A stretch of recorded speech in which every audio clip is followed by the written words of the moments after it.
مفتی صاحب آپ کی بارگاہ میں ایک سوال ہے،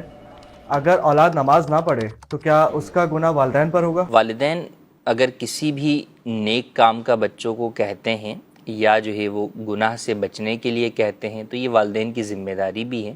مگر اس میں ایسا نہیں ہے کہ اولاد اگر نہیں مان رہی تو بعض اوقات والدین یوں خاموش ہو جاتے ہیں کہ بھئی یہ عمل نہ کر کے ہمیں گناہ گار بنا رہے ہیں۔ تو ایسا نہیں ہے، آپ کو بہرحال آپ کی نیکی کی دعوت کا ثواب ملتا رہے گا اور اس کو کرنا ہی چاہیے۔ کئی جگہوں کے اوپر والدین پر ہی یہ ذمہ داری ہوتی ہے کہ جو چھوٹے بچے ہیں کہ وہ بلوغت کے قریب ہیں، 7 سال سے بچوں کو نماز کا حکم ہے، تو اب اس کے بعد اگر والدین پڑھاتے نہیں ہیں، انہیں اٹھاتے نہیں ہیں، بچوں نے تو اٹھنے میں ضد ہی کرنی ہوتی ہے، لیکن اسکول کے لیے وہی والدین جو ہے وہ بچوں کو جو ہے وہ ہاتھ سے پکڑ کے کھڑا بھی کر دیتے ہیں اور انہیں برش بھی کروا دیتے ہیں اور تیار کر کے اسکول بھی بھیج دیتے ہیں، لیکن وہی والدین اسی اسکول ٹائم سے 15 منٹ پہلے جو نماز فجر کا وقت جا رہا ہوتا ہے اس وقت بچوں کے ساتھ وہ جو ہے وہ زبردستی اٹھانے میں نہیں کرتے۔ پیار محبت یعنی پیار محبت کیا، وہ بچے کو اس کے حال پر ہی چھوڑا ہوا ہوتا انہوں نے اس معاملے میں، ایک دو آوازیں دی نہ دینا برابر، ہاں آوازیں دے دیتے ہیں بس، اس کے علاوہ نہیں۔ حالانکہ یہاں پر والدین کی یہ ذمہ داری ہے کہ اولاد کو نماز کے لیے اٹھائیں۔ ہاں جب بچے بالغ ہو گئے ہیں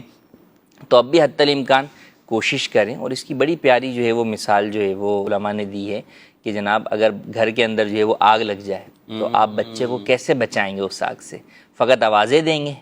یا جو ہے وہ اسے جو ہے نا وہ کتنے ہی زبردستی سو رہا ہو آپ اسے اٹھائیں گے، پکڑیں گے، ہاتھ سے پکڑیں گے، پاؤں سے پکڑیں گے، کھینچ کھانچ کے آگ سے باہر لائیں گے؟ تو یہ جو قرآن کریم میں ہمیں کہا گیا کہ قو انفسکم و اہلیکم نارا، اپنے آپ کو اور اپنے اہل و عیال کو آگ سے بچاؤ،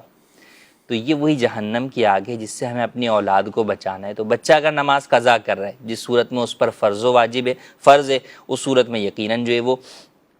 آگ کے اندر جو ہے وہ جا رہا ہے۔ جس صورت کے اندر فرض نہیں ہے، بالغ نہ ہونے کی صورت میں، تو بھی بہرحال احکام دین پر عمل کرنے کے اعتبار سے ہمیں جو ہے وہ اس کو نماز کے لیے اٹھانا چاہیے اور زبردستی اٹھانا چاہیے۔ تو اس معاملے میں والدین کو سستی نہیں کرنی چاہیے۔ اس کے علاوہ اور دیگر چیزیں ہیں، جیسے بچے جو ہے وہ کوئی اور گناہ کا کام کر رہے ہیں، میوزک جو ہے وہ بچے جو ہے وہ سن رہے ہیں، یا جناب کارٹون بچے جو ہے وہ لگا لیتے ہیں، تو اب ہم چھوڑ دیتے ہیں کہ چلو بھائی ٹھیک ہے کارٹون لگائے ہوئے خاموشی سے بیٹھے ہوئے ہیں نا، شور ادھم تو نہیں مچا رہے۔ حالانکہ بچے گناہ میں پڑ رہے ہیں، بالغ ہیں۔ جب بھی میں گناہ کی ہم بات کریں گے تو بات ہوئی کہ گناہ اسی وقت ہوگا جب وہ بالغ ہیں، لیکن نابالغ ہیں تو اگرچہ گناہ نہیں، لیکن جب آپ انہیں اس بات کی اجازت دے رہے ہیں تو گناہ آپ کے ذمہ بہرحال ہوگا، کیونکہ بطور والدین تو تربیت آپ کے ذمہ ہے کہ آپ بچوں کو ان چیزوں سے روکیں، گناہ کے کاموں سے۔ تو آپ جب اس گناہ کے کام میں بچوں کو روکتے نہیں ہیں بلکہ انہیں کھلی چھوٹ دے دیتے ہیں، آپ کی طرف سے گویا کہ اجازت ہوتی ہے، یہ رضا پائے گی، آپ روکنے پر قادر ہوتے ہیں لیکن نہیں روکتے آپ، تو اب آپ بھی جو ہے وہ گناہ گار ہوں گے۔ تو لہٰذا والدین کو چاہیے کہ ان تمام امور میں جو بھی ایسی چیزیں ہیں جس میں بچے گناہ میں مبتلا ہو رہے ہیں، وہاں بہرحال جو ہے وہ